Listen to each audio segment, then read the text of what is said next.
Summary. More streeting mechanisms. Street surge then. Often whilst on a street cruise we encounter a larger surge, and despite whenever and whichever we turn we encounter considerable sink. Frustrating. Where is that strong thermal? Always try to remember that despite the desire to turn, don't. Instead, pull up hard and ride it whilst you can. Perhaps surprisingly, you can anticipate it. The question is, where does this unusually strong thermal come from? If we look down on the shape of a thermal, here's our normal thermal on the right, and suddenly there's a surge on the upwind edge of it. And here we have additional severe sink surrounding it. Again on the left, looking at the top view, we have this considerable sink, which is just upwind of the strong surge that we've just experienced. So the previous normal thermal bubble in the street was quite happy until it interacted with this very strong sink.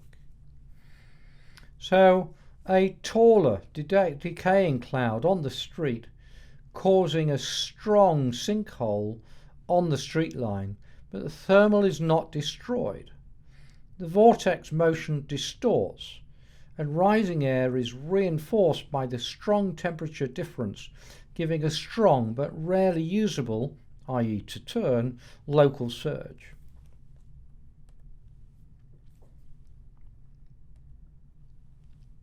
The unbalanced thermal accelerations then. Note there is no increase in the volume of air. So when we try and identify a core, the core is not in the middle as we would expect. A reminder then of the simple flow of the toroids. Here's my strong thermal on the left and my street surge on the right. Why we can't turn in a very strong street gust? We're carried out. This outwards flow is effectively outwards drift during the turn. 6 knots gives 6 degrees of drift, so 10 metre increase in radius of turn.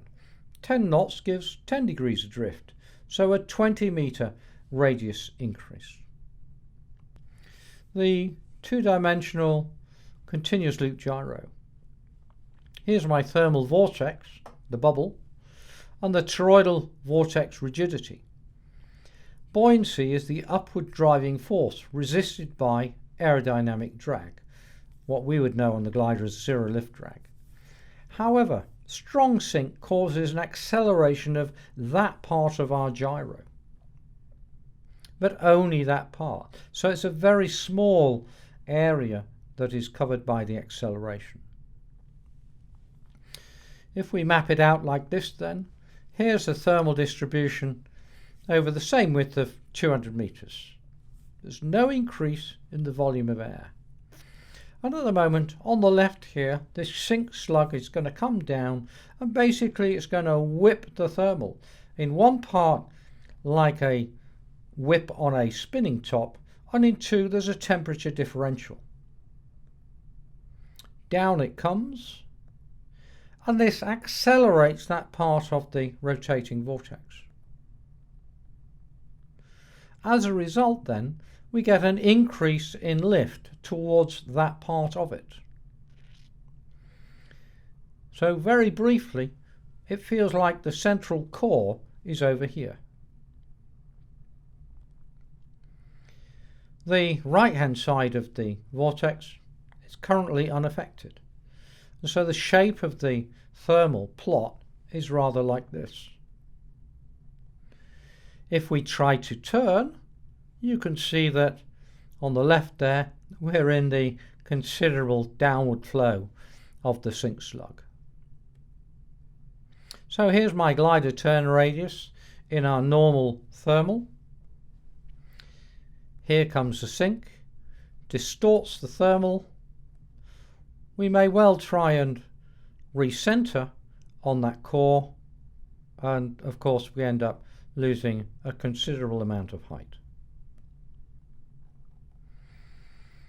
To stick or twist then in our thermals, here we go, routing 1, and it doesn't matter whether you get left or right, we're going to get a net loss.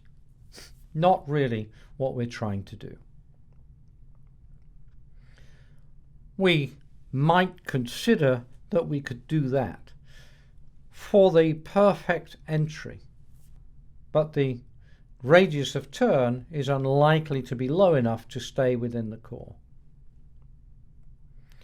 If, on the other hand, we go straight through it and bounce it, actually we get a net gain so long as we hit within the benefit band, and so long as we shove the nose down and make sure we're going quickly through the subsequent sink. Unbalanced thermal gains then. There's a greater gain passing through than turning, and the same applies for re-energized weak thermals. If we wake to the center core and the gust that we feel, we'll make a loss. Jumping the cloud street then at 90 degrees. In all streeting lines, associate the lift with your height in relation to the cloud and the cloud shadow. In other words, draw an imaginary line between the middle of the cloud and the middle of the cloud shadow, and identify where you're flying well and gaining energy as opposed to losing it. Although you cannot see the cloud tops of this street, the cloud structure will be very similar to the adjacent streets, which you can see the tops of. Streets are normally 3 times cloud base apart. A reminder of the streeting mechanism then that we are jumping across. Blue day, windy day streeting then. Here we have nearly a blue day streeting. The inversion is just above cloud base, spread out, but increase in wind causes curl over and a rolling pin type of cloud. Wave-induced streeting. Rotor. These sometimes roll downwind like an invisible rolling pin. You can ride them if they're marked with Q, but never get on the back of them. You'll be flattened. Keep moving, you'll turn into wind. And sometimes they appear a little bit oval. Wave-induced streeting. You'll see the lenticulars upwind. If the thermals have an adequate level of humidity, you'll find that they will develop cumulus clouds which hold their position, but they roll over or die very quickly and replaced by another one in or near the same spot over the ground.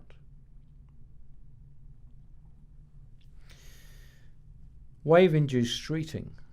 The street is parallel to the wave, which is parallel to the hills, not the wind. So we'll see the lenticulars, and somewhere much lower down, if we're fortunate, we'll see long lines of cumulus. Other short-lived cumulus also occur though. And here we can see some of the cloud, lower cloud, being developed and generated from the wave. That line there is a line to run to move upwind. Cloud shadow streeting. The sun heats the primary source and the thermal generated forms a cloud, which is green 1 in the diagram below. That cloud generates a cloud shadow, which is blue 1, which makes a thermal contrast between 2 and 1, which generates a thermal, which generates cloud 2, which generates thermal 3, which generates cloud 3, shadow, and so on. Of course, these turn with the sun. Hill streeting. We've mentioned that hilltops are good trigger sources, so a line of hills or a ridge is also a good thermal trigger if the sun is shining on the southern slope. And we can see here in this picture the line of hills, the sea air to the left, and the line of effective street that we can run quite happily for quite a long way. Ridge lines. Ridge lines with the sun shining on both sides of the hill can be very effective streeting. But there aren't many in the UK, sadly. The vortex itself will not form until it's about 300 feet clear of the ridge. Ridge lines in 3D. The sun is warming on both sides of the slope, and we end up with this rather ruffled laminar flow going up the side of the hill, but at the top it eases together to generate an updraft. Of course, there's a rolling outwards at all times from this, so just make sure you're never below the ridge height.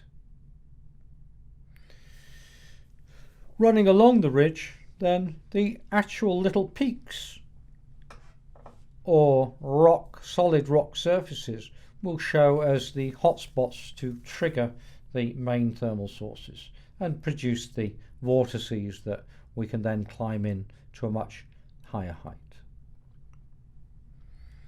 Here's a Google Maps picture, and we can see a little bit of cumulus forming from the tops of the hills. Cloud shadow again. Of course, cloud shadow simply prevents those nice areas which would otherwise get hot on a blue day from doing so. So avoid flying under large cloud shadow areas unless they have obvious instability. If it's completely overcast, i.e. a day of spread out, then it's back to using the obvious hotspots as on a blue day, with or without streeting. The leading edge of cloud tracking downwind can produce some very good thermals because of the leading edge of cold air, undercutting the warm air and triggering a stream of thermals. Let's have a look at the next picture. So here we have the world, and we're going to suggest that there's a extensive line of cloud to the left, and this is going to track left to right, and so right on the edge of the cloud shadow there is going to be a big thermal contrast between the cold air coming in from underneath the cloud shadow to the warm area on the right. So as it moves over to the right, then we need to drive up that line. Can develop a sea breeze effect if the winds at height are light.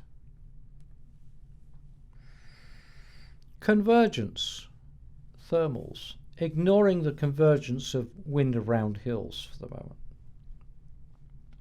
Convergence usually simply means cold air hitting warm air. The cold air undercuts the warm air, forcing it to rise. This is often referred to as large mass ascent, like a front. More importantly, it actually relates hugely to the everyday actions of thermals, wherever there is a significant temperature change locally, which is beneficial for us to know and understand. Such examples are sea breezes and heavy rain showers, even snow showers. Let's consider a sea breeze mechanism for a moment. At the moment, the pressure on the ground and over the sea is exactly the same. the air over the land on the left warms up and expands. And this column expands, causing the pressure at height to be greater than the pressure in the adjacent cold column at the same height over the sea.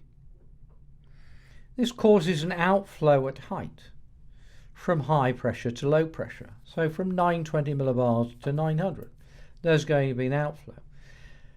As the air is transferred at height, the surface pressure increases, causing a flow inland, a sea breeze.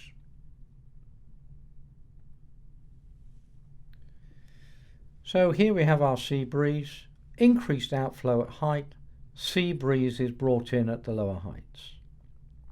Cold, heavy, dense air, which is humid, pushing under warm air. We get a lowering of cloud base due to higher humidity. The coldest air mass determines the direction that the convergence line will follow. And here we've got off Fleetwood again, and we can see the sea breeze having an effect. We can also see another inversion and haze layer at a higher height. Sea breeze streeting. Sea breezes cause two kinds of streeting. Parallel to the coast with lower cloud bases. Downwind streets caused by the pooling of the cold air in the valleys and the streeting starting from the high ground.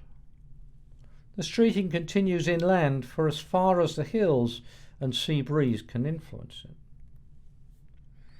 The direction of the streeting is dependent on the strength of the wind, sea breeze against the gradient wind and direction. And again, sea breeze to south of Morecambe Bay. Of course, we have a perfect sea breeze here, which is the Isle of Wight. And there's a continuous inflow on that particular day, feeding the cumulus on top of the Isle of Skye. Difficult to get down. Another sea breeze. So here we have the sea with the cold air coming in, flowing up the valleys, and the hills on top are nice and warm, and that can trigger off some streeting. Flying the street. Pick a line and modify it to the cloud structure and ease towards any side kicks of the string or wing lifting.